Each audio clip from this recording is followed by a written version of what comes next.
Welcome to episode 48 of the Camerosity Podcast, the world's one and only open source film photography podcast. My name is Mike Ekman, and we are back with another exciting episode. As we sorta, maybe, kinda, definitively stated at the end of the last episode, this one's all about Konica. Before we get to that though, let's do some introductions. Starting us off tonight from Gainesville, Florida, the land of missing packages, is Mr. Anthony Root. Have you ever considered shipping cameras using FedEx? I am just about to make the jump. That or Pony Express? DHL. Next, from Yellow Springs, Ohio, the man with 1,000 tip-in filters is Mr. Paul Rival. Are there any local auctions coming up that you can sell some stuff at? No, the Ohio Camera Collectors Show is this coming Friday auction, and I'm going to avoid that if I can, which I'm pretty sure I can, but I'll go to the camera shows on Saturday in Columbus, and I'll go to that one. Well, say hi to Igor for us. Yep, he's the only reason I'm going, really. And finally, from Sydney, Australia, home of Australia's premier Aussie rules football club, the Sydney Swans. So which is better, American football, Canadian football, soccer football, or Australian football? For me, it's a tie between Australian rules football and what you call soccer. But you mentioned the Sydney Swans and Australia's favourite team. That's got you into the bad books already. Sydney Swans is the most hated team as far as I'm concerned because I'm from Melbourne. So it's not something I could ever support or could even fathom to stomach. All right. So as we said earlier, we're going to start doing some Konica stuff. Before we get to that, though, did we have any errata from the last episode? I think we did that one pretty good. Was there something we needed to correct from last episode? I think I was talking about a line of barbed wire straps that was really, I should not have gone there. That was just a little too risque for some of our listeners. I think that ended up on the editing room floor. It did. Oh, yeah. Good. Thank you. For anybody who was on the live version of that show, there was a lot of crazy things that we discussed which never made it to the recorded version. So if in addition to helping us steer conversations isn't enough motivation to join us on future episodes, getting to hear all the ridiculous crap that we cut out is an extra incentive. But we got a couple of people in the waiting room. Let's let them in. All right, welcome back to the show, Raymond Nason. How you doing, Ray? Hey, good evening. How are you? All right. Mark Faulkner, as always, good to see you. Good evening. How is everybody? And we have Brian Howard. Brian Howard, welcome back. Hey, good to see you all. We decided for the Konica episode to take it easy on ourselves and not have as many people so that we could have an easier job editing. So this is my turn to do the editing. The guys and I have started rotating. So I want to thank you guys for not having a lot of people in the waiting room. I don't know if that's an indication of people's interest in Konica, but that's okay with me. Before we get started, though, does anybody have any pressing agenda items to cover? Paul, you said that the OCCS auction is this weekend? Yeah, it's Friday. The auction is Friday. Last year I went and on the behalf of a well-known collector, and I wound up buying absolutely zero for him. And bought one. I overpaid for one dead camera for myself. So I'm not going to the auction this year. I'm going to go over to the camera show on Saturday just to hang out with Igor for an hour or so. And that's about it. We talked about that in one of the previous episodes where someone had offered to send you on their behalf with a very, very large budget. And despite that, you got nothing. And then the camera you bought was a Nikon, right? The S2? Yeah, I bought a Nikon S. Okay. That was, it looked okay, but it didn't work. So I finally had it CLA'd. So now it's working very well. So it's on my personal, it's got a strap on it. Let's put it that way. Nice. Nice. Now, Ray, are you going to go to this one or no? I actually have a dealer event in Philadelphia. I would have made my way out there, but time to make the donuts and do the 9 to 5 or do the 6 a.m. to midnight thing, shall I say? Yeah, nothing wrong with that. All right. Well, like I said, say hi to Igor for us. Hopefully it ends up being a good show. Supposedly the last, was it the Columbus show was fairly well attended. So maybe there's an uptick in interest. Well, there was a Chicago show last weekend. Right. And have you talked to Bob? Have you talked to Bob Rodoloni about it? No, I have not. I think he did well. That's I heard from Igor or somebody. Maybe I saw Bob posted something, but I think he had a good show, which was good. Well, that's good because I know that the Chicago show's been kind of hit or miss lately too. So maybe we're finally going to start seeing some good attendance and maybe some fresh faces. All right. So we're going to do Konica. It's a brand that I don't know. Like, I think everybody knows Konica, but in the show announcement, there was somebody who made the comment like they have 160 cameras, yet they don't have a single Konica one. And for me, it took me probably longer than any other major brand before I had my first Konica SLR, which was the Auto-Reflex. Since then, I've added the FS. I think I had picked up I think an Auto-Reflex TC, but for some reason, that was a brand that eluded me a little bit too. I had been familiar with the rangefinders for quite some time, but when you start digging in to Japanese camera company history, Konica is one of the oldest. I have a review that's going to go live tomorrow for the Rokuoh-Sha Pearlette. The Pearlette was a folding camera. It was a copy of a German design that the Japanese had improved upon, made several changes to improve, to make things their own. But prior to that, Konica has the distinction of making Japan's first mass-produced camera. It was called the Cherry hand camera, released in 1902, 1903, I believe. So in that review, it's going to go live tomorrow, so it'll be out before anybody even hears this episode. I go back into the history of Konica. They were originally called Kanishi Roku. The Pearlette's a pretty neat little camera. They produced that from about 1925 all the way to after the war. So it was a very, very long produced camera. It uses 127 roll film. So it's, of a vest pocket type. They made many, many different revisions. There's ones that have meniscus lenses. There's ones that use Hexar lenses, simple shutters, more complicated shutters. Basically, it probably was the camera, if I had to predict, that sort of got the Japanese people interested in Japanese cameras. It's actually quite interesting when I look at the Pearlette too, because it's a vest pocket type camera, but it's the only one that I've seen that looks a little bit different in the mass production sense from what Kodak was producing as well. So it's quite stylish. I like the rounded corners on it and so on. Yeah, it's got a built-in kickstand. So like when you pull the front standard out, it's a double scissors folding design. So the front kickstand sort of comes off with it, and they borrowed that from the Contessa Nettle Picolette. So Okay. Konica called it the Pearlette. I know they weren't called Konica then, but Rokuoh-Sha called it the Pearlette. It was sort of a copy of the Picolette, which again is a Nettle design. And if we want to get into German history, Contessa Nettle, that was August Nagel's company. So in an indirect way, the Pearlette was inspired off of a Nagel camera. So I guess you could kind of say it's like a Japanese Nagel camera. The early versions, it's interesting. Today, Anthony, you were out shooting your Coquerette, weren't you? Your Zeiss Coquerette? Correct. So the Coquerette has a distinct feature where the entire film compartment slides out the side. Can you kind of explain how that works, Anthony? First of all, it's a fairly massive camera. The version that I have is designed for 616 film, which is like 70 millimeter wide, and it shoots 6.5 by 11, I believe. It's a semi panoramic, so the camera's wide. It's a good 10 inches wide, and the body is solid, like a Barnack Leica would be solid, and the bottom comes off. But unlike a Barnack where you open the bottom and slide the take-up spool in and have the crazy carved out leader and stretch it across and put the other one in and hope that you got it seated. When you pull the bottom out, it's actually a carriage that has both spools attached to it and a sort of like a guided plate where the film threads through the center of it and holds the film flat. And so you load it in daylight, like almost like a cartridge. You can kind of think of it as like a modern 6.7 back or a Hasselblad back, where you're loading it in daylight and then sliding it back up into the camera in one piece, Right. and then it locks back tight.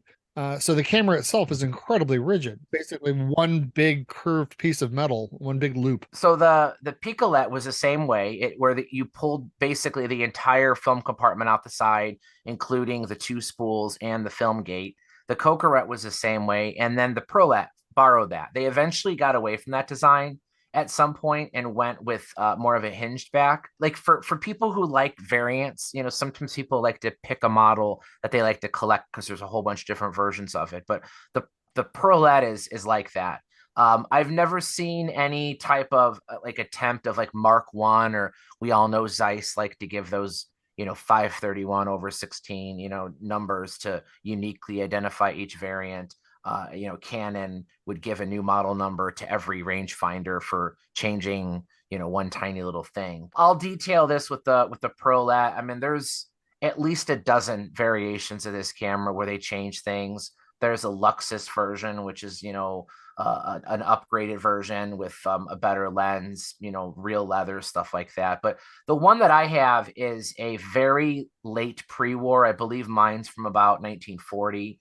It did have some issues with bellows, with light leaks, like many of those cameras do. But I really wanted to shoot it. I really liked the way the camera felt, and I ended up just patching the bellows, like lots and lots of tape. You know, it doesn't look good, but I was more or less looking for, you know, functionality, and the images I got from it were quite good. You know, so I think, you know, anybody listening to this, no one's gonna deny that Konica cameras, you know, don't make good images, but I think that has been true for you know, since the beginning, I'd say. So if anybody's interested in, like Anthony said, the Kodak Fest pocket design, but a little bit smaller, it uses the 127 film. They're very portable, very well made, very simple, you know, easy to use. I really was a huge fan of that camera. But yeah, Theo, it does have its own kind of look to it, you know, that it's just different enough. And that's, you know, Minolta did the same thing too, where they sort of copied the Plabel Machina with the original Minolta press camera. And it's not really a copy. It's they were inspired by it, but, you know, changed it and made it their own. So I always kind of appreciated that. When Konica finally decided to get into, well, I should say they did some of the, you know, more roll film cameras, but when they finally decided to get into 35 millimeter, they had a series of scale focus cameras, and then they got into the rangefinders. And I think that's more when most people are familiar with some of their early history, because they made a ton of them. You know, the original Konica 1 rangefinder was a pretty simple camera. Mark, I think you have a Konica 1, don't you? Yes, I do.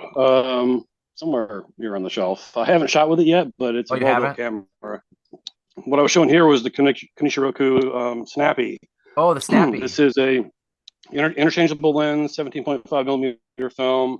It's got full apertures. I don't have any other lenses except for this 25 millimeter one that came with it, but I need to cut down some film to try to actually use this thing. So that's, people call them the hit style cameras. It uses that same kind of paperback film, right? I think so. Although I think when I tried to grab some other hit film I had, it didn't quite fit in here, so I'll have to figure out what's going on. Okay. So I was just impressed with the fact that it has 4 different shutter speeds. It's got interchangeable lenses on it, and it seems to be really solid for the size. Yeah, I've seen those before. They're quite pricey to see a camera that tiny with interchangeable. So what is it, like a screw mount? Yeah, it's just a screw mount. I have no idea how many millimeter the screw mount is. It's got a couple of spacers in here. I guess you have different spacers depending on what lens you're going to put in it, but then the lens is just absolutely tiny. So, I mean, Mark's holding in his hand the lens, and I mean, it's smaller than a gumball. So yeah, that's tiny. That's pretty neat. I've seen those online, never one in person. The closest to that I have is the Tokotone, which does not have interchangeable lenses. But yeah, Konica was in a lot of different film types. They even made a camera that I sort of was interested in called the Konilette. They made two Konilettes, but the original Konilette, one thing that's really neat about it is it uses non-perforated 35 millimeter film. So, you know, picture regular 35 millimeter film, you have the 2 rows of perforations. So that takes up some of the space, and you end up with an image of 24 by 36 or 18 by 24. But with the paperback, with the non-perforated 35 millimeter film, they shoot images 28 millimeters tall by 40 millimeters wide, which is the exact same size as Kodak's 828 format. But the difference with the Konilette versus a camera that's designed for 828 film is all 828 film cameras can only shoot 8 exposures. They're very, very short rolls of film. Is that the Konica 1, Mark? Yeah. Mm-hmm. Yeah. Okay. Yeah. So Mark's holding up the Konica 1, which was I think their first attempt at a rangefinder. It's actually really well designed. If you blur your eyes enough, it does have a Leica-esque top plate, I guess you could say. You know, the wine knobs are in a similar location. It's a fixed lens though, collapsible, right? Yeah, correct. Yep. Yeah, those are pretty well built. Just finishing up on the Kona, you know, the difference is that the film that you could get for it could shoot more than 8 images. So I think the Japanese were kind of experimenting with, you know, throwing a bunch of stuff at the wall to see what would thick. But, you know, imagine having a 35 millimeter camera that instead of shooting 36 millimeter wide images shot 40. It doesn't sound like a lot, but it's just enough to get you a little bit of additional surface area and get you some, you know, better image quality. But the twos improved. I have a 2 right here. It's fairly similar. I think it's a little bit more robust. It's got a better shutter. It's got a better lens, flash synchronization. They're pretty similar though. I've never shot the 2 either, but I mean, gosh, it's a heavy camera. You know, it's all brass. Then they moved on to the 3, which is the camera. If you've seen it, it's got a paddle that you operate with your left thumb. It's a double stroke design, and you advance the film that way. Which some people say it's faster. I got to be honest. I don't think it's any faster than any other method I've used, but it is certainly distinct. I did a review recently of a Zenobia 35, which uses the exact same kind of left thumb paddle. If there's one thing you could say about any of these cameras is, you know, they produce excellent images. The 3 looks like it might have been influenced by the design of the 10X too. That's very possible. Yeah, I mean, they both use that same left thumb. So when I say left thumb, if you picture you're holding the camera to your eye, normally you'd use your right thumb either on the top or the bottom of the the film. But with the Konica 3s is your left thumb with the camera to your eye. There's a paddle sticking out of the side of the shutter. You just push down on it. And in horizontal or landscape, you know, it's fairly comfortable. But if you go in portrait, it's now at the bottom of the camera, and it's really easy to kind of do some rapid sequence. But I don't know why they went with a double stroke on this, though. I don't think it was necessary, but they did. Anthony, have you ever had a 3? No, I never have. It's No. a camera that's on my short list of cameras I'm looking for. Yeah, most of them you'll find have a Hexanon f2. Some of the later ones changed to an f1.8 lens.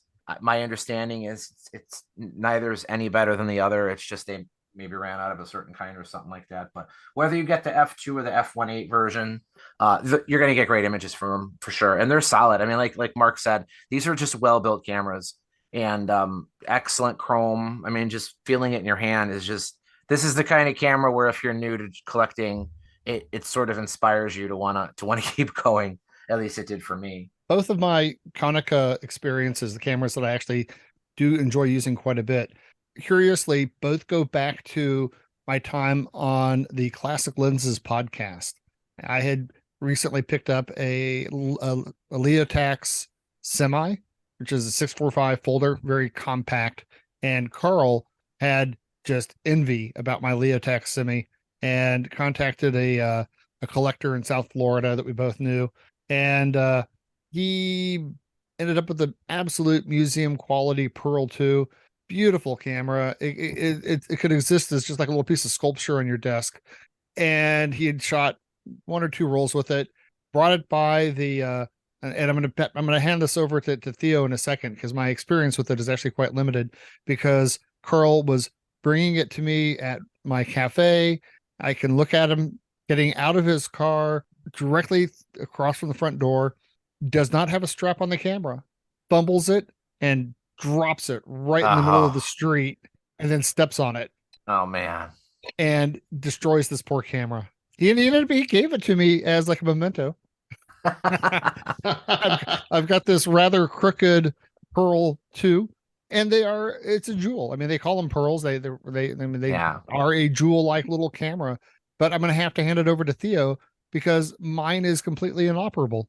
Yeah, I've had mine now for a few years, and I wrote about it on Photo Thinking, and there's a few things to sort of really love about this. One is the compactness. They are beautiful little camera. I mean, they fit in your hand nicely. They look nice. They look gorgeous. I love the top plate on the Pearl 2 because it's got that focusing aid, which basically has a zebra stripe. We'll have to include some pictures in the show notes, but it has that zebra stripe which allows you to see what your field of focus is going to be. It is just a gorgeous little thing to look at. I'm not sure it's actually that useful, but it's very gorgeous to look at. The other thing that's really superb about the Pearl 2, and I know they went to a Pearl 3 and people go after that, but it's got the Hexa lens on it. I'm just having a look at it here, the 75mm 4.5. This thing is sharp. This thing is unbelievably sharp.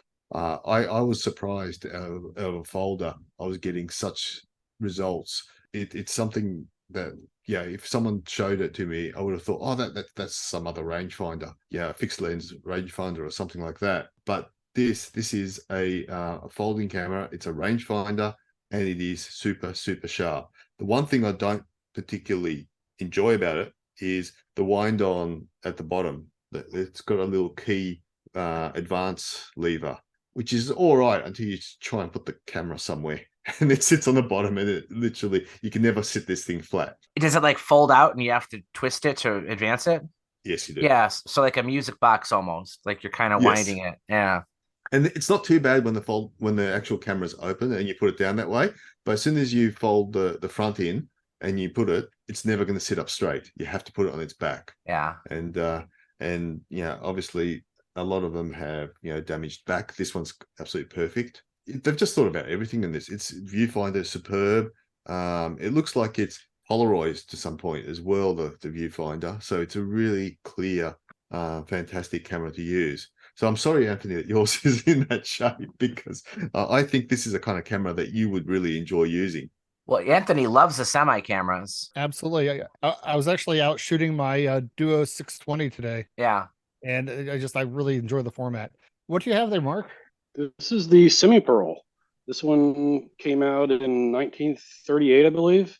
And so I guess that's the predecessor to the Pearl, correct? That was 1949. Yeah. Anytime you hear a Japanese company say semi, SEMI, that means it shoots 6 by 4.5. Kodak Duo. Anthony, whenever you hear Duo, it's the same thing. Yeah, and it's the Apis shutter, and then this one has the Hexar lens on it. Have you actually shot with that one yet? Not yet. I made some fixes to the bellows, so it's about ready to go. I've had it for a while. I just got around to actually cleaning it up and testing for light leaks. So hopefully shortly I will actually use it.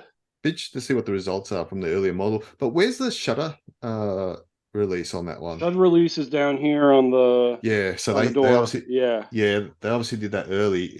For people obviously listening, the actual shutter release is actually on the actual door that opens up, and that's one of the things I think is really good on this model, because it actually helps you stabilize the camera very well when you're actually shooting, and that probably contributes to some of that sharpness. I know that the Pearl line extended on through the Pearl 4, which is a bit of a camera that we should bring up in our unobtainium show.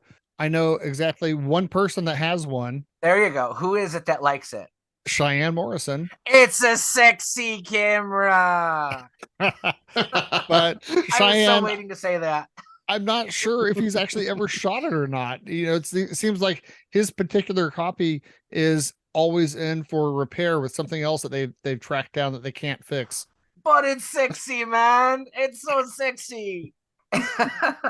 No, Cheyenne wrote a review of that on James Tachio's site, Casual Photophile, and I mean he does the camera justice. I mean, I'll admit it. You're right, Anthony. This looks unobtainium to me. I mean, it came out.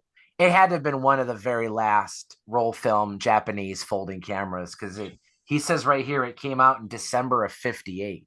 So you think, that was the dawn of the SLR era, was already starting. Rangefinders were starting to fall out of favor. And here is a top of the line, huge viewfinder, coupled rangefinder, automatic exposure counter. I mean, like every feature you could possibly put on a folding camera, they put on it. So it's sexy, I guess I'll say, but it's priced accordingly.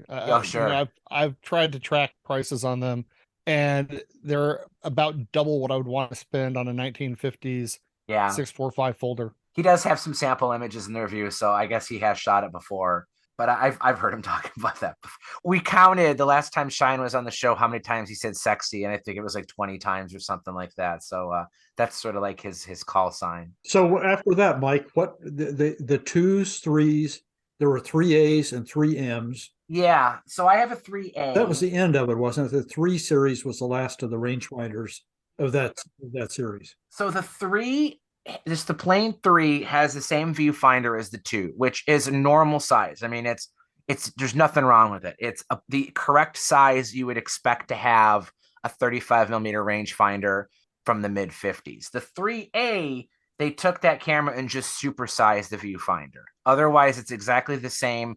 The viewfinder is pretty similar to the later Konica Auto, like the S2, the Auto S, the larger viewfinder.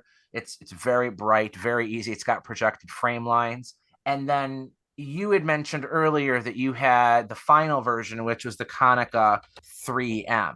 And the 3M is really easy to spot because it has a folding selenium meter. So it's got I'm going to guess it's uncoupled. Do you remember if it was coupled or not? Oh, it was uncoupled. I just, when I disappeared a second ago, that's what I was going to look at. And I have only ever had one 3M, but I remember it. And it was an uncoupled meter. The one I had, the meter actually worked on. Yeah. But if you don't know what that thing is, it isn't obvious that it's a light meter because it's covered. But you have to fold it open though to even see through the viewfinder, right? Yes. Right. So do you? Yeah, you do, because that's what's covered. Yes. When it's shut, it's like the Agfa Ambi Select, where you have to open the door before you can even see through the viewfinder. That camera, the M, has the meter, so obviously that's the most obvious change, but it has a second feature, which I did confirm, Paul, while you were talking. It also shoots half frame. It can do both full frame and half frame. In order to do half frame, though, you have to put in a mask, though. So it's not something you can switch, mid-roll or anything. But it does have, the viewfinder does have additional frame lines for half frame. When you put in the half frame mask, I think the camera automatically detects the mask. And so instead of it's a double stroke normally, a single stroke advances at half frame. You take your picture and then you just advance it a single stroke again with your thumb. That was really Konica's first half frame camera, even though it was dual format.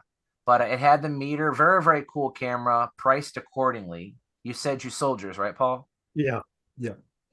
So if you could live without the half frame capability and you don't care about the meter, but you like the larger viewfinder, the 3A is the one you want. If you're looking just for economics, and don't want to pay a premium, just go with the regular 3. Yeah, the viewfinder is smaller, but it's not like the early Kodak Retina rangefinders where the viewfinder, I call it, it's like a piece of rice. They're so tiny. It's bigger than that. So Mike, those were the dates on those were into the late 50s, 58. Yeah. Mm-hmm. And then in 62, they came out with the first of the reflex cameras. Is that right? Yeah, they came out with their first SLR in 1960. They called it the Konica F. Here it is. I think Ray's got one. Ray's got one right there. He's making me drool. So that camera they actually debuted it in 59, around the same time Nikon and Canon had released their SLRs. It was originally called the Konica Flex. And last minute ended up changing it to Konica F. The working theory, and I can't confirm this, it's just a guess, but they had the Koni-Flex TLRs, which they got into TLRs too.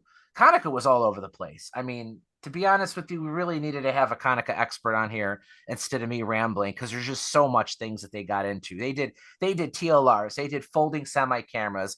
Mark had the 17.5 hit style camera with a interchangeable lens mount. They had folding cameras that were just real simple. Paul, you sold me, what was it, that Konica J, which was just a really basic scale focus, like plastic and metal camera. It was almost like a Kodak Pony, maybe. They made color cameras. They got into the fixed lens rangefinders or X. In fact, if you go back on my site, one of the earliest reviews I ever did was of a camera called the Ward's AM? The AM551. And that is a rebadged Konica Auto S2. And the Auto S2 was very similar to like the Canonet, the Minolta Himatic, some of the early Yashica Lynx or Electro cameras. Excellent lens, excellent viewfinder. One thing that's really cool about the Konicas that a lot of other companies didn't do is, so when you shoot a rangefinder, because the viewfinder is not the taking lens, you're not really seeing what's going to be captured on film, right? We call that parallax error. So when you're shooting at infinity or greater than 6 to 10 feet, the error of what you're seeing through the viewfinder versus what the lens is going to see is infinitesimally small. It's negligible. But when you get close-ups, the difference is it's like in a TLR. You know, if you take a TLR and focus closely, what you see through the viewfinder is not actually what's going to get you're going to record on film. And if you don't compensate for it, you're going to cut people's heads off. So for anybody who's used a fixed lens rangefinder, there's two basic types of viewfinders. You'll have the kind that automatically correct for parallax, like the Yashica Electro is one. And how you know that is when you move your lens to close focus, the frame lines will shift down to the right a little bit. If anybody's ever actually seen that, you hold the camera up to a bright light, focus the lens between infinity and minimum focus, and you'll see your frame line shift at an angle. A good hint to see that is when you have a camera where the frame lines don't look like they're in the center when you're focusing closer, because it's shifted them over, and it looks a bit strange because they're not in the center of the frame anymore. The rangefinder usually doesn't move, but the frame lines do. So at close focus, the rangefinder is almost kind of like in the near the corner. There's many cameras that don't have that feature. If it doesn't have automatic parallax correction, you'll usually just see like hash marks that are supposed to give you a hint as to where the frame's going to be. But Konica went one step further. Not only do these fixed lens rangefinders have automatic parallax correction, they also have automatic field correction. And someone with a better understanding of optics could probably explain it better than I could. But as I understand it, as you focus something closer, the image actually gets smaller. So if you take an SLR with a through the lens viewfinder, the 50 millimeter lens, let's just say, and point it at something and focus it from minimum to maximum, you'll actually see what fits in on the sides change a little bit, right? Am I making sense when I say that? It's called breathing. Breathing? Breathing, yes. So at minimum focus, you actually have your focal length actually shrinks slightly. And at infinity, it expands a little bit. Well, Konica took that into account with the frame lines on the Auto series, and the frame lines actually shrink in size. So in addition to them shifting down to the bottom right-hand corner, you'll actually see them getting smaller too, which ultimately, does that result in better pictures? I can't say, but it's still neat. It's still kind of an unexpected feature. I think a lot of people don't even realize. Anybody listening, if you have an Auto S or an Auto S2, I think maybe the S3 does it too. Point your camera at a light source and keep changing the focus from infinity to minimum focus. And not only will you see those frame lines move, but they actually shrink in size. And that feature was held over on the Koni-Omega Rapids too.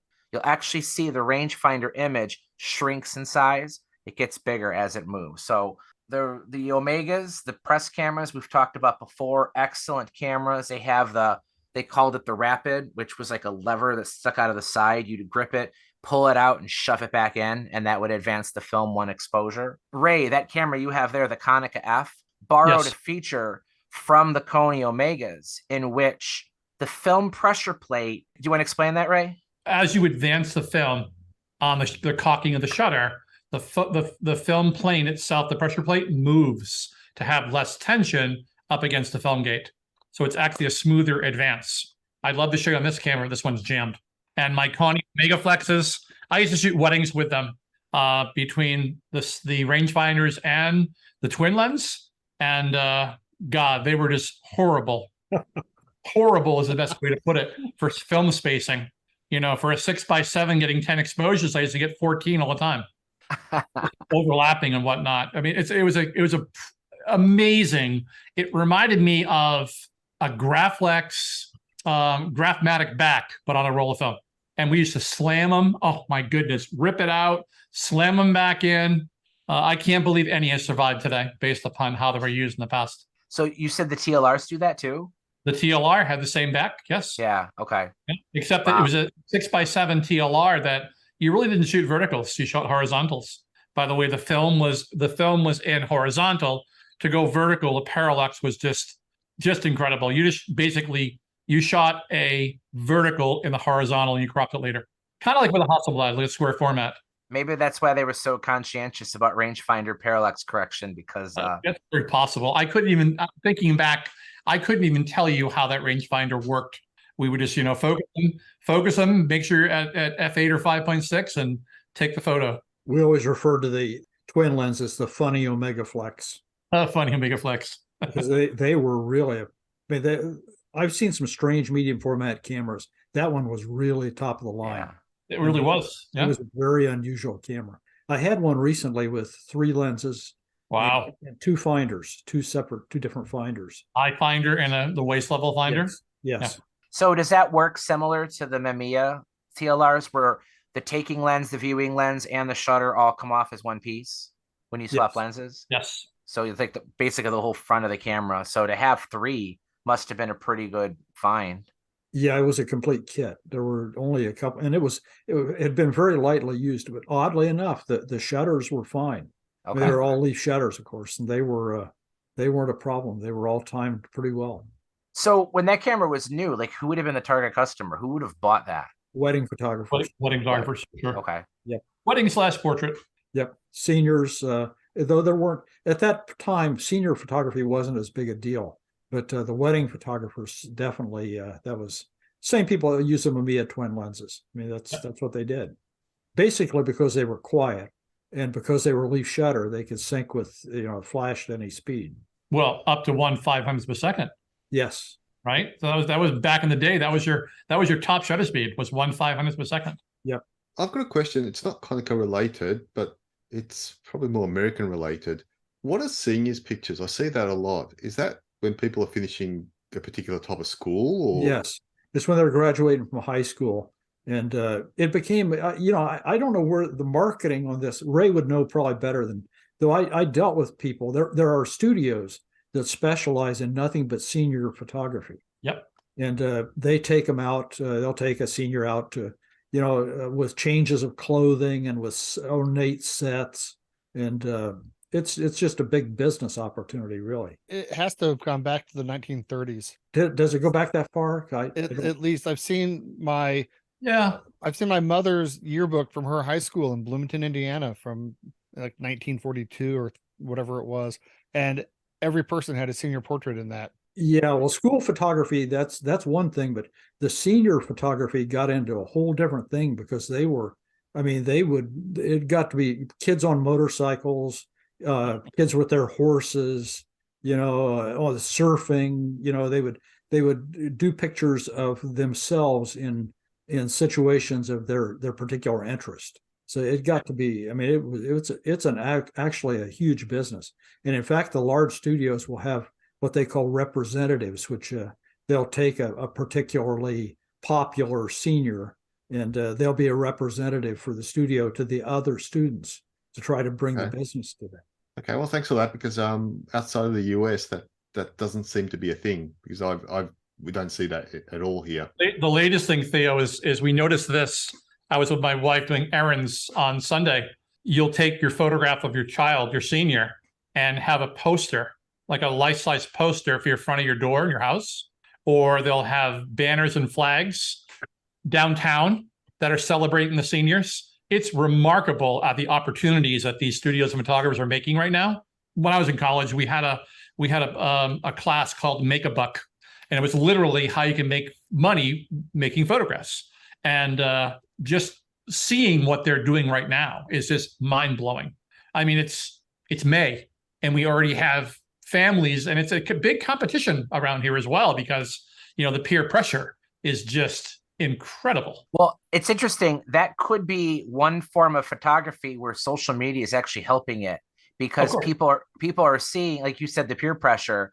People are seeing all the ridiculous over the top things that people are doing on Facebook or TikTok or whatever, and that the people with the money say, well, I want that too.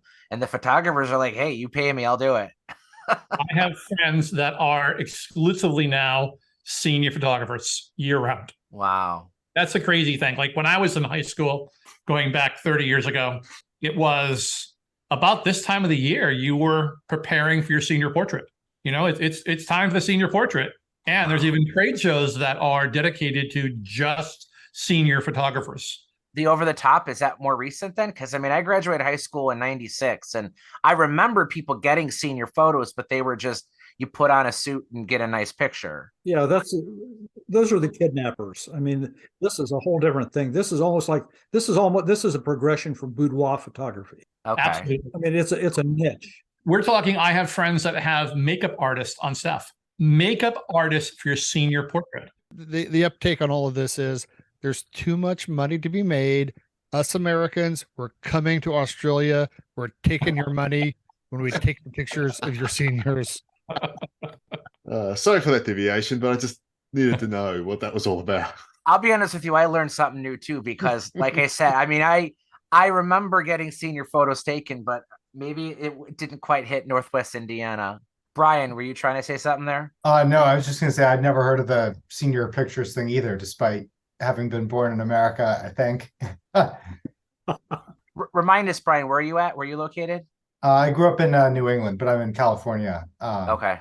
But yeah, I don't know where I grew up. Brian, I'm in between Boston and Providence, and this is a quintessential Massachusetts. Everywhere in Rhode Island, everywhere in Massachusetts, everywhere in New Hampshire, everywhere in Vermont, even. Just it's and then I start going towards upstate New York and heading out towards Ohio. I haven't noticed it in Ohio as much on the roads I drive, but around here, it's like I said, we noticed it this weekend on the front of someone's house. That's just big portrait. I mean, it's awesome. I kind of felt guilty that I didn't have this opportunity for my kids. Mike, if I can get in the TLR shaped time machine and take us to 1966, I want to talk about my other favorite Konica. Yeah. This was another Classic Lenses podcast peer pressure project, and that was that Johnny absolutely strong-armed me into believing that I had to get an Auto-Reflex. I remember this. And I got to tell you, I'm so happy he did, because that is my favorite 1960s SLR. It is such a cool camera. I see there. I was talking about the Auto Dash Reflex. Auto Dash Reflex. Yeah. And it was produced under a number of different names for different markets. But this camera, it's just like, it's solid. It's cool. Some people hate it because it has a shutter release. It's like a plunger, like you're like in an old cartoon with Wile E. Coyote setting off the dynamite, where he's got the plunger, and it just goes and goes and goes and goes and goes. Then it clicks. But the best thing about it is it has that switch on the top where you can switch it on the fly between half frame and full frame, which I'm sure Labs loved. I have one.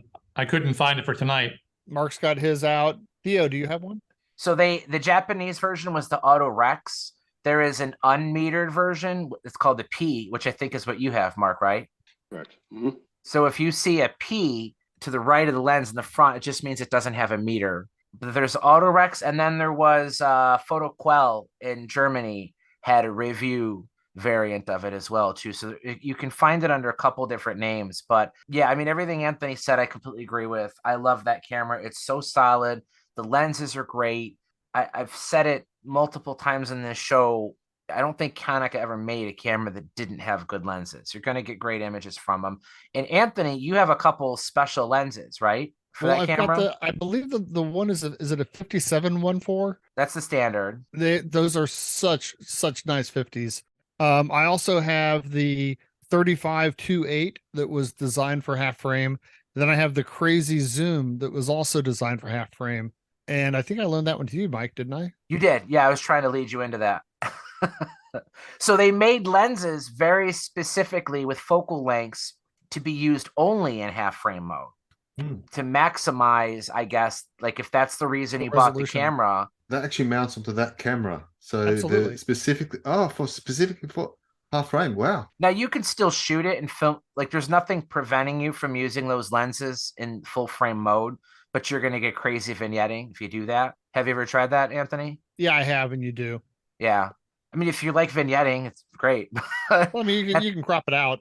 Yeah, you I mean, can that crop it probably out. makes sense too, because if you don't need the full frame coverage, then you can make a lens that costs far less, is way smaller and way lighter. Right. Yeah, it's a 47 to 100 millimeter. It very specifically says in orange letters on the front ring, 24 by 18. Yeah, Anthony let me borrow it. It's in my review for the Auto-Reflex. I actually really liked it. I mean, it's so bizarre though, because at least for me, shooting half frame, you get conditioned for these tiny Olympus pen, the Fujica Drive, the Agat 18. Most half frame cameras are so tiny, but yet here is this full bodied, heavy, is solid brass with a big zoom lens, full size SLR, but it's still shooting half frame. And you got to zoom, you could zoom in if you don't have the zoom. It's just such a cool experience. And the images it makes are really good. But I think shooting the Konica Auto-Reflex in half frame is less about the images and a lot more about that experience. And like you said, Anthony, that you can switch mid-roll, right? Don't they give you instructions on the case? You could alternate back and forth between the two. Yeah. And what's happened to me is I've been out shooting. Like I remember I took it one time to the Florida State Fair and I was shooting, nighttime Vision 3 color film. And I realized I didn't have another roll and I'm about to run out of film. Oh, wait, I can switch to half frame mode and get an entirely second roll of film out of the roll of film that I had. Yeah. So what would happen back then if you sent a roll in to a photo finisher? Would they just not cut your film then and just develop it and return it as a roll and say with a big FU sticker, or what would happen? Oh, they would totally screw it up. I mean, Yeah. because a lot of those machines were all automated. I mean, it wasn't like it was a mini lab. This was going through a continuous processor. So I gotcha. I mean, they were just gonna they're gonna put two images on each picture. So basically, I see. Give it a good average, right? Yes. If you have incredible foresight and can do that intentionally, that's awesome. But I don't think many people can do that. What they call those diptychs and triptychs. It's really hard to remember not only which side is which, because you got to think about the direction that you advance the film and right, which one you take first, but also to remember if you're on odd or even. And it takes some practice and loading, I find, to reliably kind of know, so you don't burn half your first one.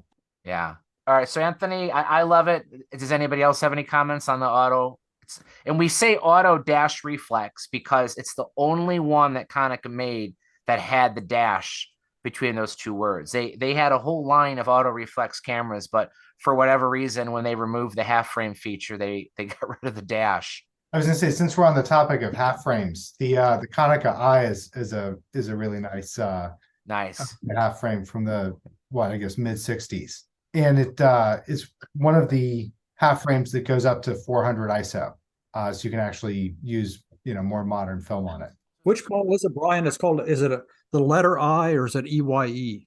It is EYE with the logo that looks okay. something else. Right.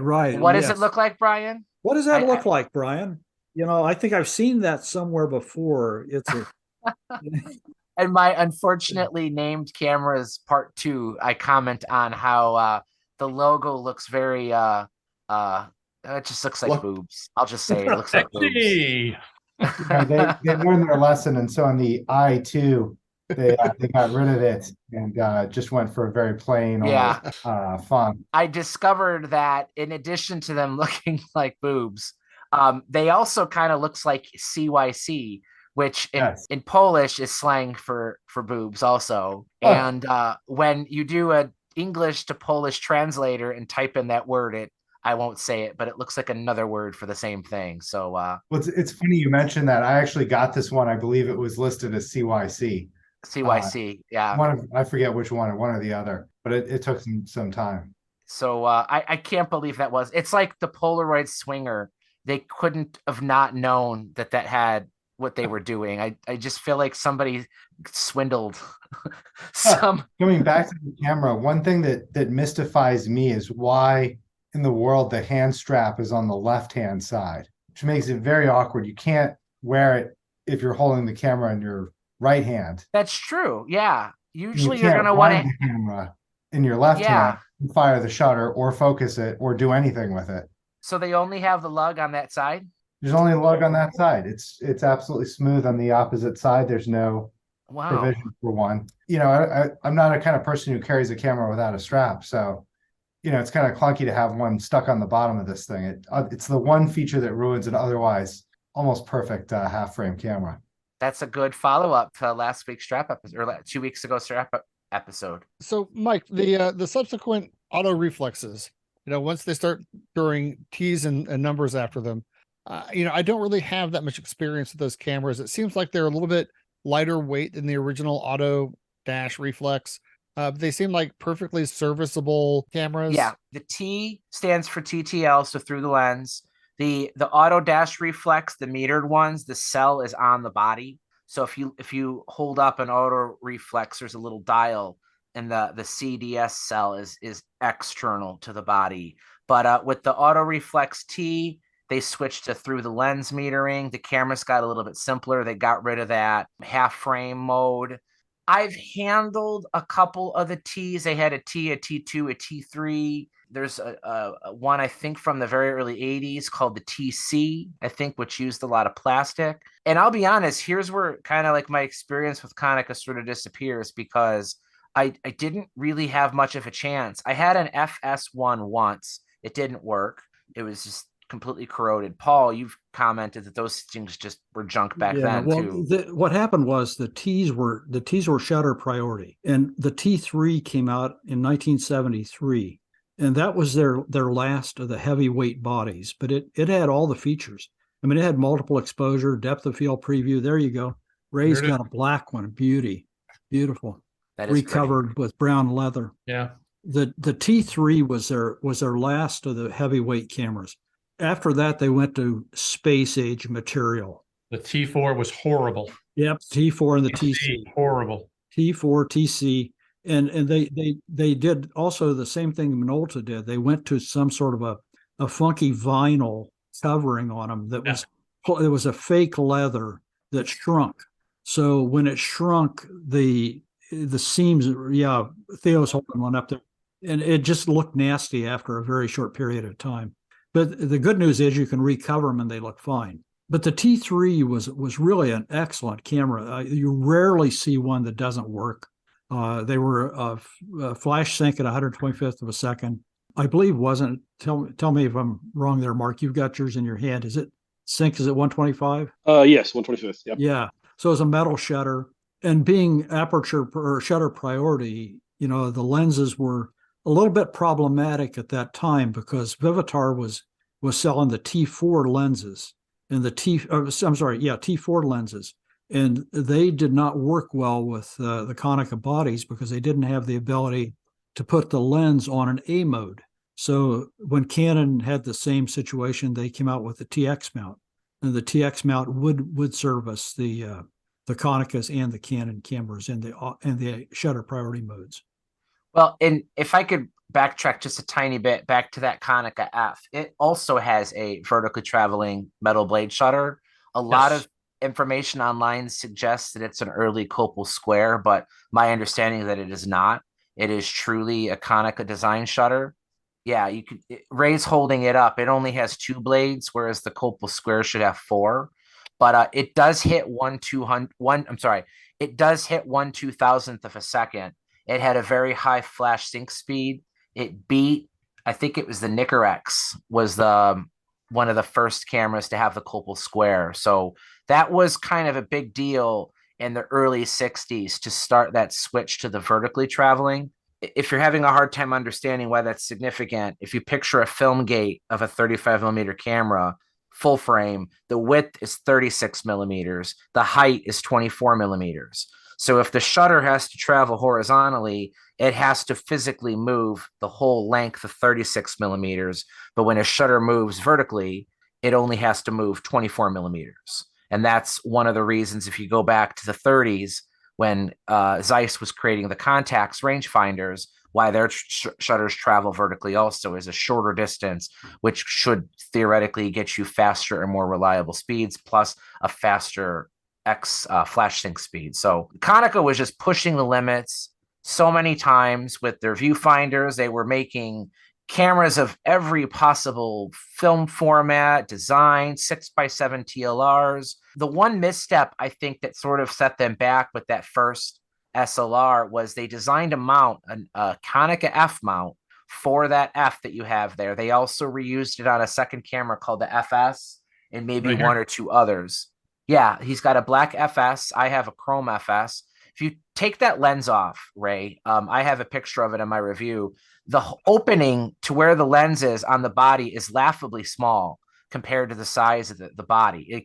It's about the size of the exact amount. And they very quickly found that the opening was too small. It didn't support open aperture metering.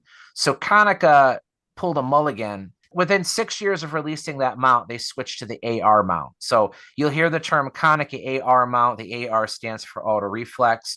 The Auto-Reflex was the first camera to have it. They continued that mount all the way through the early 80s when they eventually got out of the SLR game. They continued to push the technology because weren't they the first maker to have an integrated motor drive with that one turkey of a camera? Well, actually, I guess it might not have been a turkey when it was new, but now none of them work. No, the FT1, FS1 was the first with the built-in motor, but I think Nikon had the N2000 out before the Konica. But the T4 was the first one that had an outboard winder that actually worked. I mean, it would shoot 2 frames a second.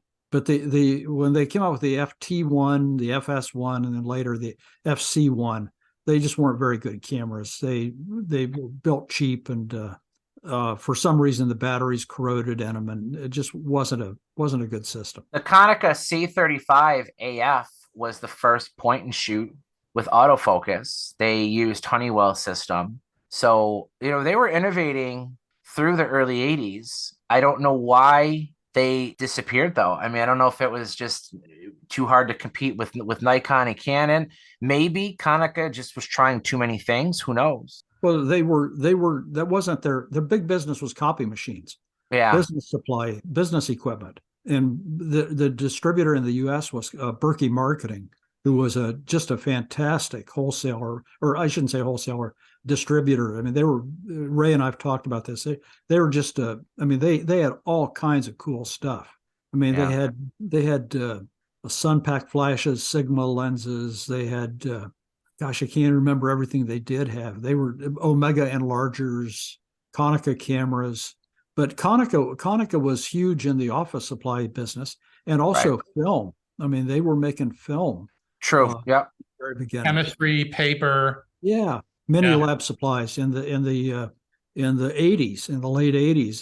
They were massive in mini lab processors and film and paper for the processors. Well, and it's interesting too, because it's perhaps their early corporate history imprinted the rest of the company's existence, in that they didn't start out as a photography company. They got into it by selling chemicals and accessories and stuff. And it seems it's almost like Fuji, where Fuji never was truly a camera company. They made film. They were a film first, but Fuji was in so many other industries. That's the problem we have with Fuji today, is they can't make film because they're so focused on everything else that they do too. Now, I don't think Konica was ever as big as Fuji is, but they're similar in the sense that us as camera nerds and collectors, we only think of Konica as the camera company, but like you said, Paul, they were much bigger in other industries and they had their hands in a ton of things.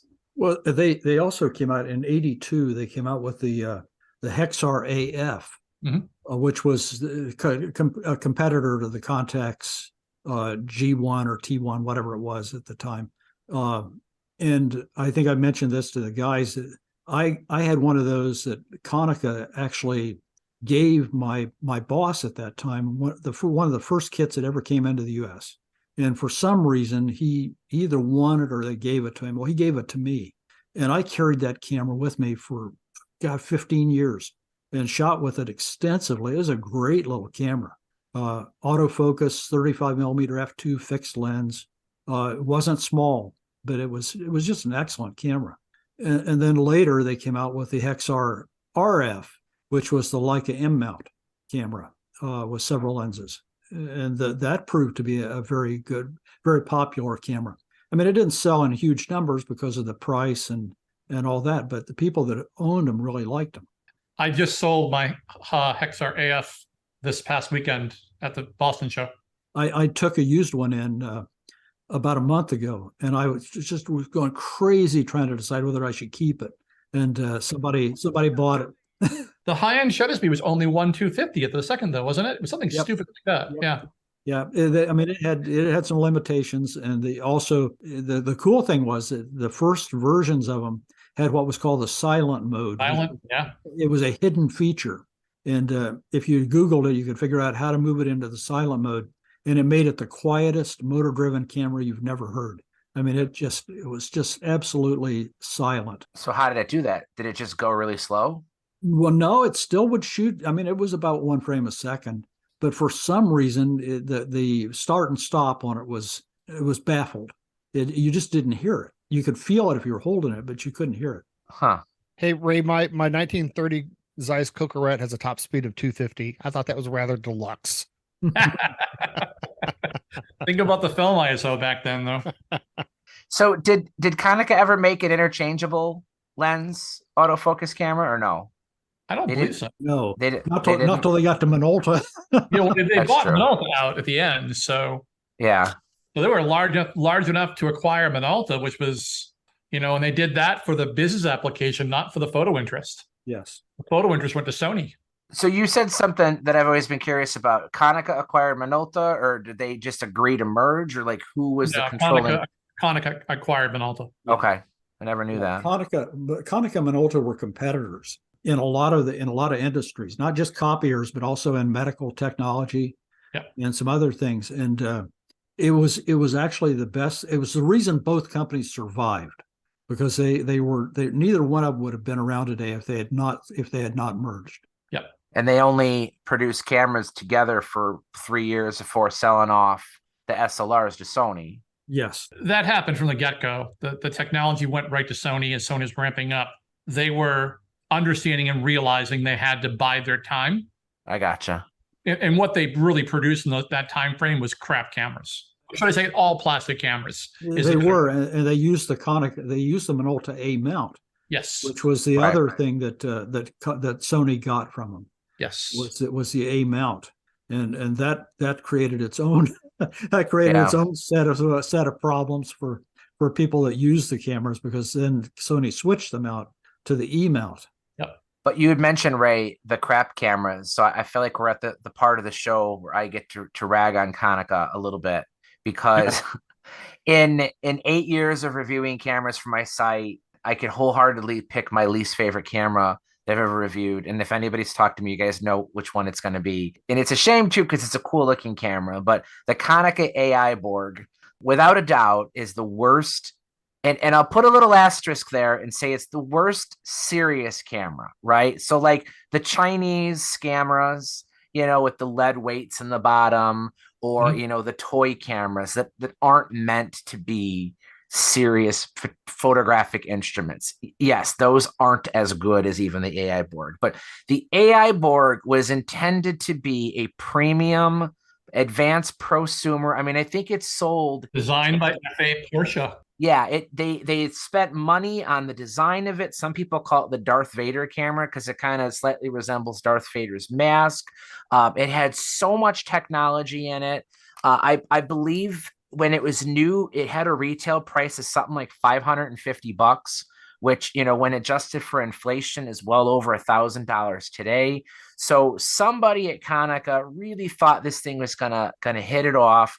And there's just so many things bad about it. The ergonomics of this camera are horrendous. If anybody has handled one before, pick it up. And I don't know, I think I have normal size hands. The shutter release requires you to contort your right index finger like inward and downward if you're holding the grip, because it's got this huge grip on the side. So you got to kind of bend your finger down. In the back of the camera, there's a directional pad, which, hey, that's cool, right? I mean, every camera today has a directional pad, but in 91, that wasn't as common. Problem is they put it in the absolute extreme upper right-hand corner of the back. So for you to do it while holding the camera, you're essentially moving your thumb way up into the corner. It's completely horrible to hold. The viewfinder is ridiculously small compared even, the Konica 3A from half a century earlier has a bigger viewfinder. Now, I'll give them a little bit of credit. It has a zoom lens, so they attempted to make the viewfinder like zoom with the image as you're zooming the lens. So I have to imagine that had an effect on size, but it is so small for a camera from the 90s. I can't imagine anybody holding it up to their face with how you have to contort your fingers to hold this camera would have wanted to use it. It's got this huge LCD screen on the top. It's got 12 shooting modes. Some of them are really gimmicky, which, I don't fault it for that. It's got a TV mode. It would set the shutter speed to match that of interlaced frames on a television. So if you had a high score on a video game, you could take a picture of your TV and you wouldn't see the scan lines. So I don't fault it for having that. It has this bouncing ball mode where it takes like 4 or 5 sequential shots over itself to try and intentionally double expose. But the modes that you really would want to use, like EV compensation or even the self-timer, are like buried behind modes you're never going to use. So like to even get to some, like I said, it has 12 different shooting modes. To get to the modes that you actually would want to use, you have to like scroll through all these other modes, and they don't even tell you what the mode is. You just get this crazy icon on that LCD screen. Most of the time, you don't even know what it means. You'd literally have to pull out the manual and or I guess after a while you would memorize them. But it just, every way that they could have made this camera not make sense is like what they did. The ergonomics are terrible. But you know what? Camera store people loved them. Did you? I sold the They pants loved out of them. those cameras. That sexy lens cap, that bulbous lens cap, sexy. Yeah. Camera store people loved them because if somebody came in and they wanted to look at a camera, you could say, hey, look at this. For 5 minutes, you can put it in the demo mode. And Yeah, it had a demo mode. Have all the red lights flashing and the thing will do a little dance and, play some pop tune. I mean, it just does all kinds of cool stuff. Then you can sell them a Canon Sure Shot, because they're so straightforward. They're so easy.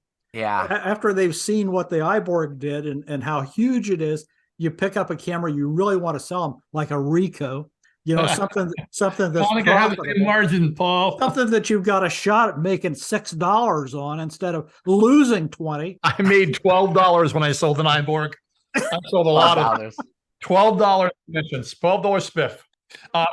The Samsung EXC1. Yeah. That's it was a kissing cousin to the iBorg for sure.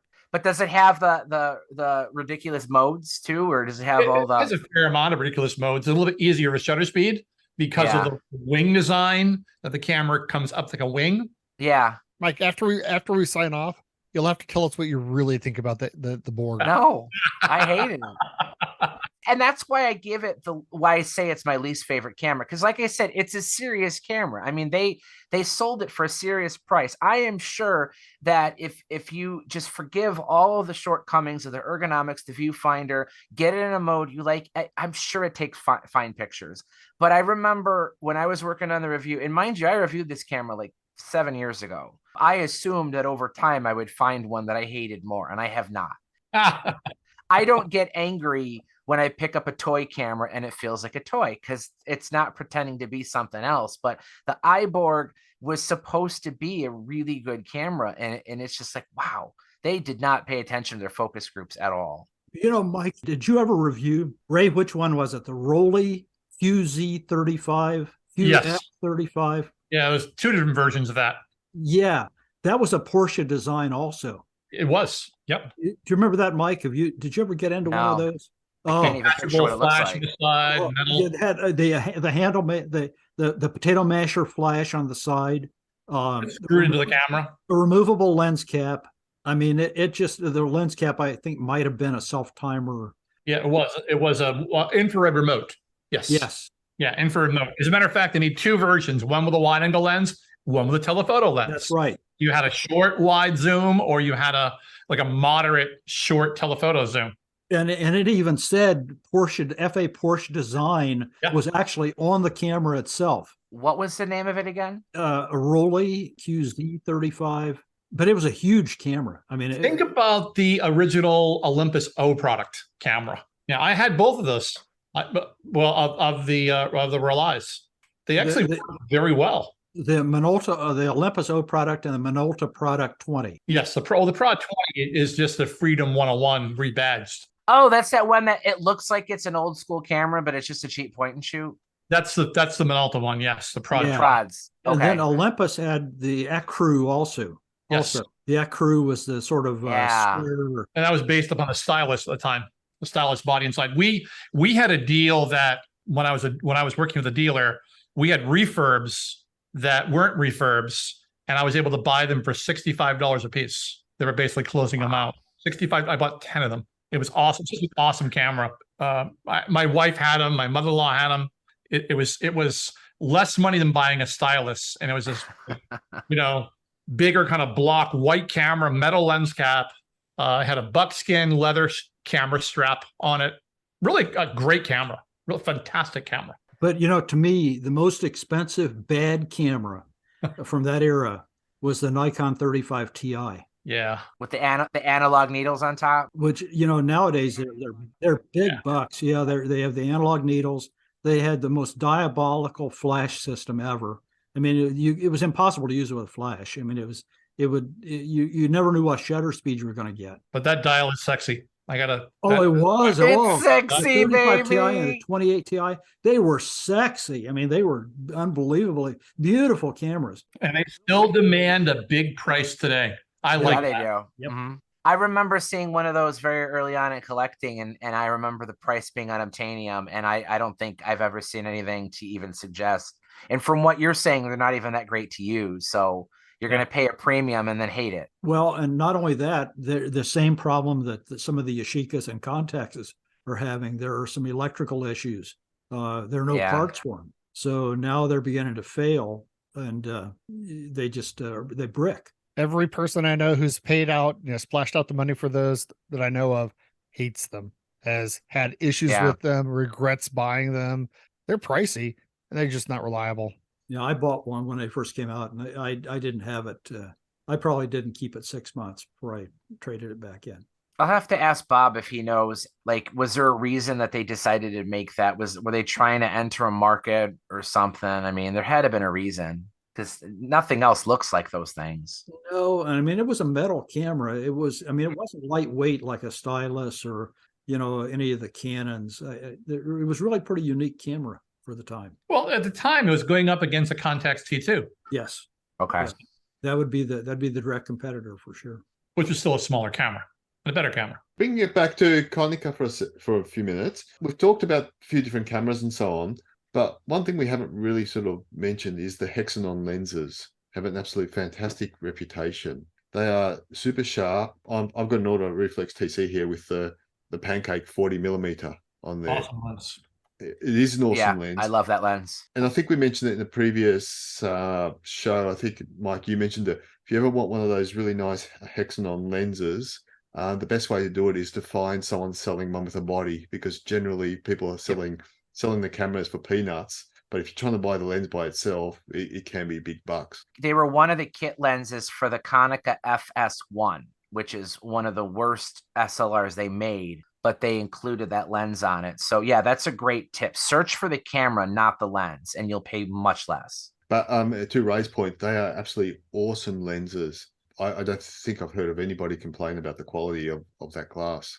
Well, Konica also was very big in building lenses for the military, for gun sights and bomb sights. And I've had a lot of early aerial cameras that had Hexanon lenses. I don't have them any longer because who collects aerial cameras? So would that have been comparable to the Aero Ektar or along those lines? Okay.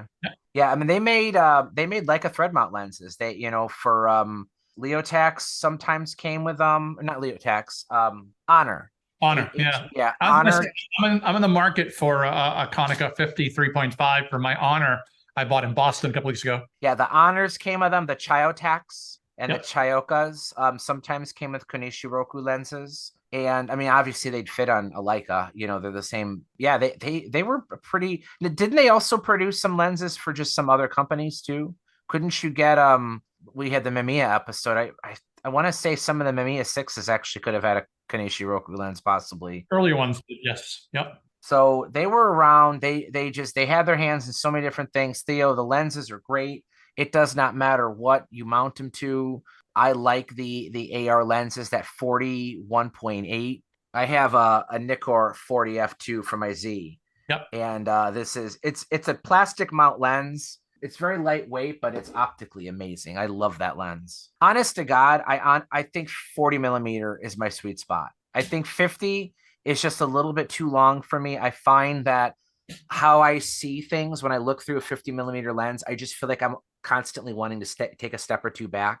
Whereas when I shoot with a 40 millimeter lens camera, 38, 42, I feel like I'm already where I want to be. And it just, that's kind of how I see the world, I think. I'm looking at wider lenses. I'm looking more at 28.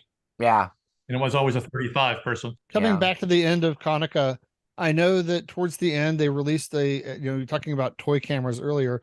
I know they released a series of very brightly colored cameras that seem to be directed towards the youth market, like the Tomato and the Konica Pop. Are those? I mean, Theo, what are those like to shoot? I mean, are they fun cameras? Are they serviceable? I mean, they're certainly fun to look at. They are. Look, they're fun.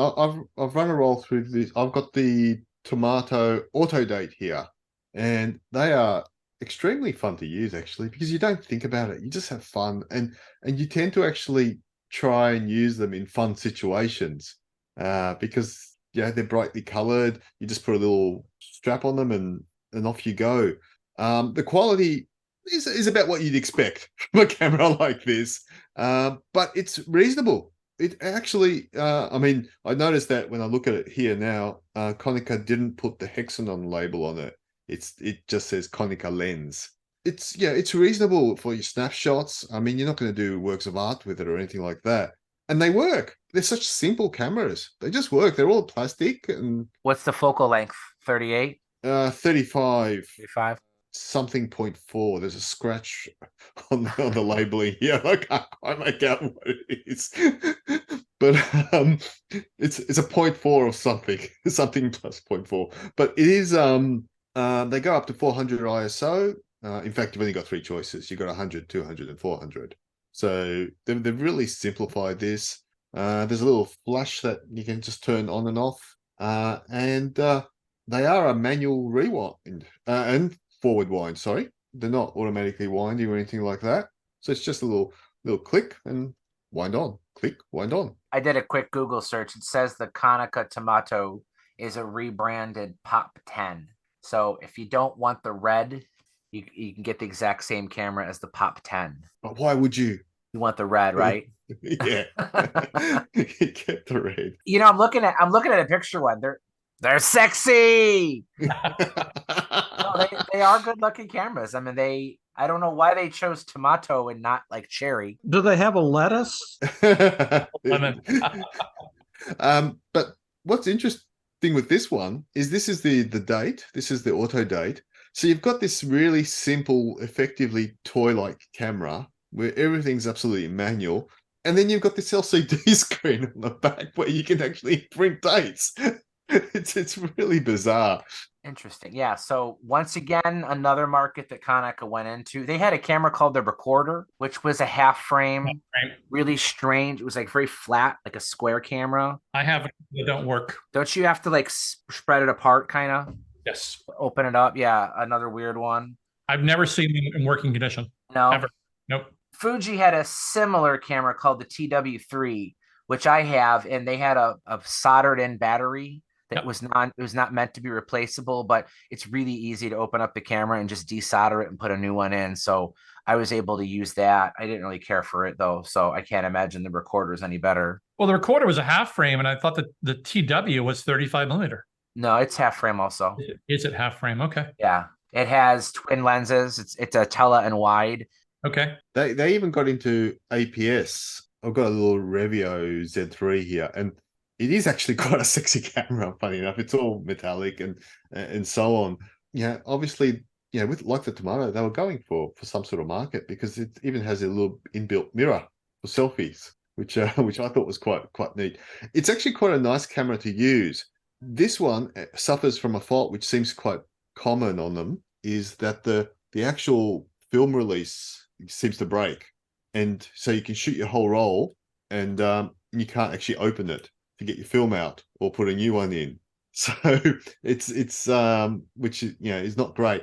I actually had to pull this apart to get the film out, and if I want to ever use it again, I have to actually pull the whole camera apart again, stick the film in, and put it back together. So it might not get much use again. Can you still buy APS film? No. Nobody makes it. It's only for nostalgia reasons. Nobody made a true black and white emulsion. It was all C41. Even the black and white APS was still just like a C41 emulsion. Yep. Robert Shambrick spoke very briefly about it in one of the episodes he was on, how they were able to fit so much film in a tiny cassette. It has a very, very thin base. Yep. The thinner the base or something, the less likely it is to last beyond its expiration date or something along those lines. I'm butchering the explanation, but the gist of it is even if you find unused APS film today, the odds of it being viable are very low. It does not age well at all. Yesterday I found something though I'd never seen. APS slide film. Yeah, I think Konica made it. And Kodak never did, but I think Fuji did and Konica did. What I saw was Fuji ASA 100. Yeah. And, I'd never seen that. I had no idea they made such a... That was part of the plan, was to do slide. They originally had planned more film speeds. They had planned a true black and white emulsion. It never caught on. Digital cameras just came too quick, too fast, and the writing was on the wall far too quickly on that. And they didn't continue to innovate, which is a shame because honestly, some of those cameras were pretty cool. I really like the Minolta Vectis. Vectis S1. Yeah. Yeah. This S1 is a really nice camera. Even the Pronia Nikon's camera were nice. The Canon, the ELF. The IX Lite. IX Lite, the ELF, the Ixus. They made so many of those. Yeah. That shape, but the little ELF, the original little APS ELF, it was tiny. I mean, it was not much bigger really than a Minox. Nice little camera. Because here is a Ansco memo. Yep. And the ELF, they're almost the same height, but the ELF is slightly narrower. Okay, so the original ELF is even smaller than this. Theo's got it. Oh, he's got it. Okay. It's metal. I've got the ELF too, and it's a great camera. I've got a review on Photo Thinking about it. And in fact, the APS film actually worked perfectly on it. I got great results out of it. Okay. But it is so small. I mean, you can see it in my hand, and I haven't got big hands. It's tiny. Actually, that's right. The L2, the ELF1, the flash would elevate as you turn the camera on. The ELF2, was built in. It was horrible because they didn't last for very long. They were very fragile. No. And Nikon had the Nuvus, which was also a little bit bigger, but also a metal construction on the first Nuvus. That was a camera they released at PMA that they didn't want to announce. You had to order it. They allowed you to order it with your name engraved, but you didn't know what you're getting. You didn't know which one? You didn't understand what the camera was. They wanted to have you order the camera. I see. With your name engraved, and it was a big surprise. What is that, Theo? That's a 160 Nuvus by the looks of it. Nuvus, okay. We need to save all of this for the dead format show. I have in the basement. I've got a brand new Nuvus, brand new in the box. Never had a little film in it. So the other thing about Konica, what about before they went out, they made the Leica M lenses that had nothing to do with their Hexar rangefinder camera. They made the 60th anniversary 60 millimeter f1.2. While sure they had a camera at that time frame, it was really aimed at the Leica shooter. Remember those, Paul? Oh yeah, and those are unobtainium too. Sure. I mean, those are just an awful lot of money. And they had the Hexar RF, the rangefinder camera, was basically a compact M7. Yeah, because it was aperture shutter. It was aperture priority. It was also an auto film advance. It wasn't mechanical film advance. Yes, and they were extremely reliable. I mean, they just never. I mean, if you see one today, it's probably still working just like it should. Wow. But they made a couple of special editions on those too. I think one with a rhodium body. Yep. just like the Hexar AF. They made it in rhodium. I had one. The last one I saw was in silver, and it said Hexar silver. Yes, that's right. And then they had a 28, a 50, and a 90 millimeter lens. Yep. And then in addition, the fast lens, the 1.2. Would they sell the lenses separately or only with the bodies? You could buy them a la carte. No, Yep. you could buy them any way you wanted. You could buy the body package with a 50F too, but you didn't have to. Interesting. I did not know that. And then they made the weird camera for the Japanese market, the Gintobu, the construction camera. Yes. The Gintobuku, something like that. That was a job site camera. It was a job site camera. Job site camera. That was an industry Fuji went all in on too. There was a lot of those big rubberized body HD series. Yeah. HD yeah. 3. I had a Fuji one that was a manual focus, but the focus knob was on top of the camera. So it was like a point and shoot, but you could focus the lens by rotating a dial on the top of the camera. It was real bizarre. And they made them interesting. I mean, they were interesting looking cameras. They were they were industrial as can be. Yeah. Yeah, I've got the Fuji one here, so yeah, it's very similar. That's the HD. Yeah. That's the HDM or is HD3? HDR. So we've covered Konica quite a bit. I know there's stuff we missed. I don't think we're down to just us four plus Ray. Brian and Mark both had to drop off. So we're the five horsemen here. Since we have Ray though, before we go, I wanted to ask, you participated in the 4th Ohio auction, right? I did. The Yarovsky. We talked about this on a previous episode. Without getting into too much gruesome details, was anything improved on the 4th from the 3rd? Are there any comments that you want to share? So I made sure I was in the area to do the preview. Obviously, traveling for the work I do, I was able to have the luxury of doing that. And I'm glad I did, because I found in a couple of lots, I found a set of eyes for a Leica Summicron DR lens that I needed.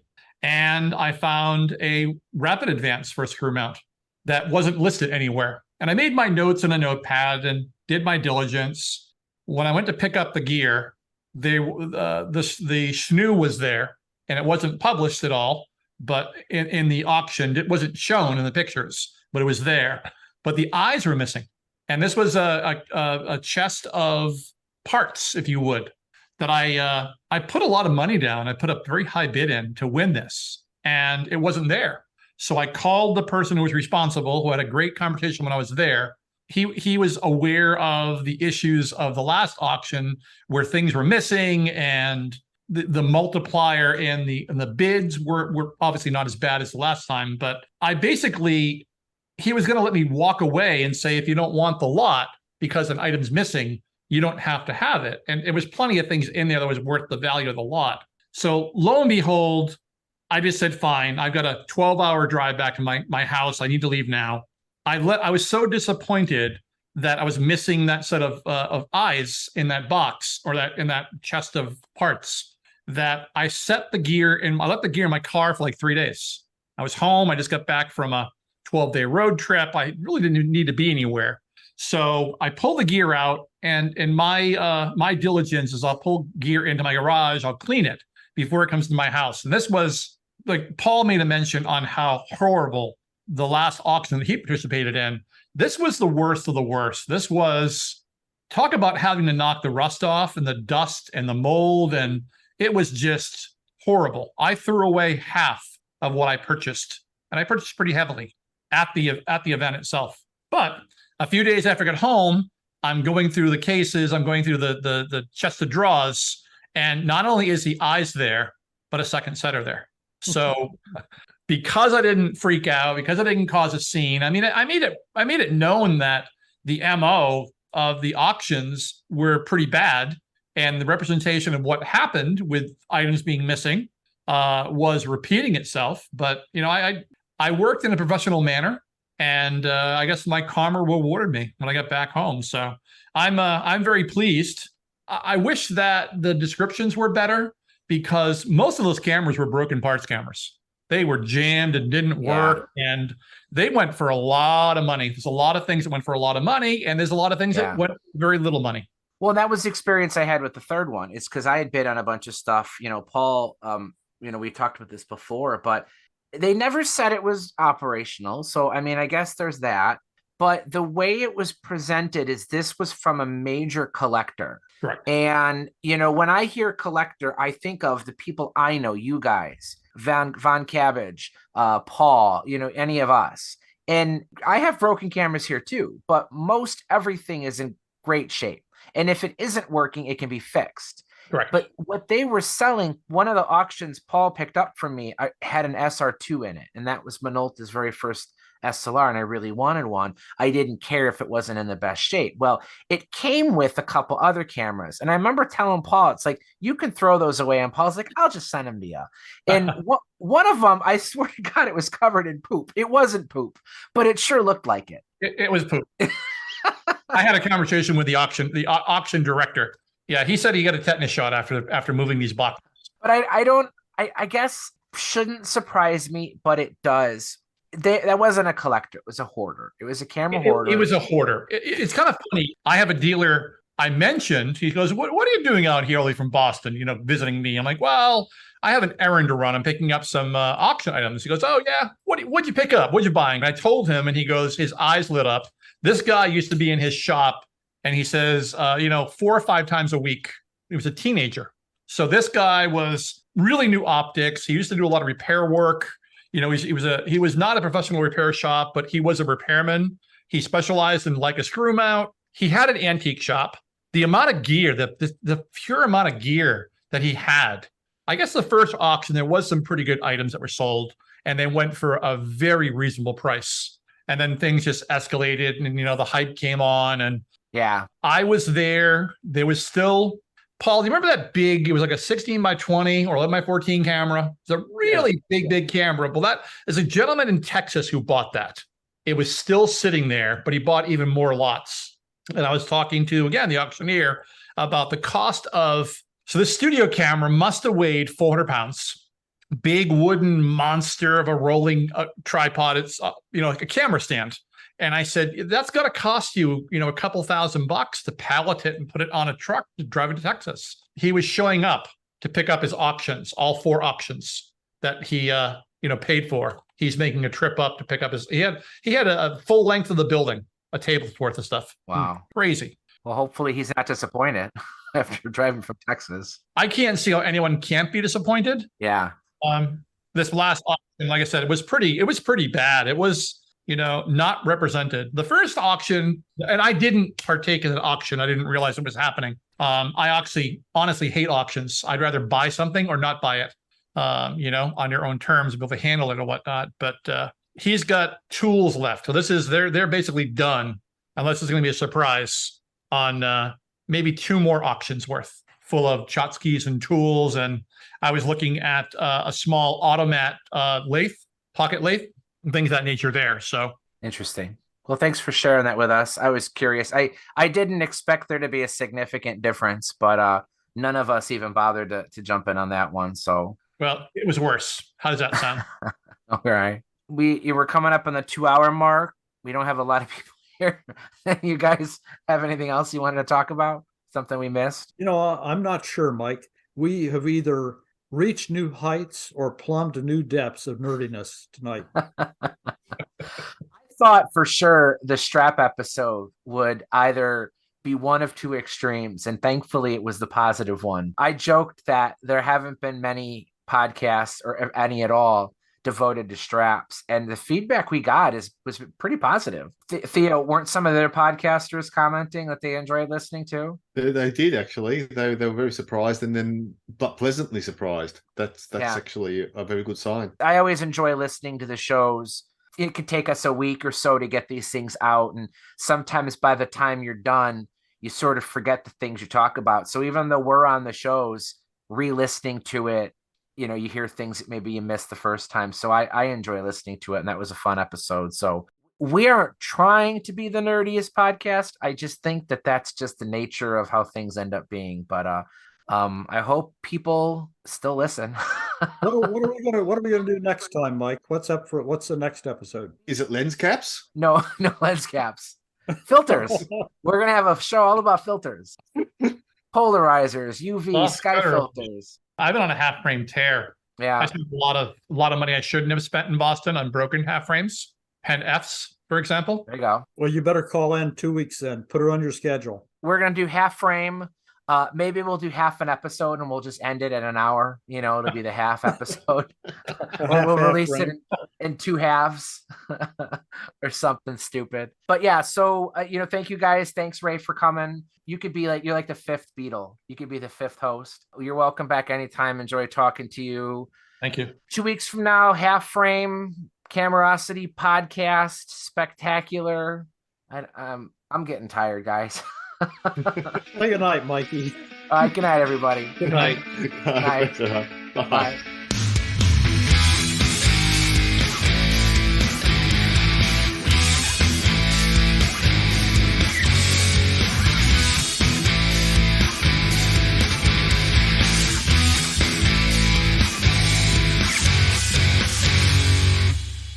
I'm very surprised we did not have more people here for this. I know. I was shocked too. I was going to say for a title, we could call it The One Where Nobody Likes Konica. Maybe future generations will look back at the history of the Camerosity podcast and declare that the Konica episode was when we jumped the shark.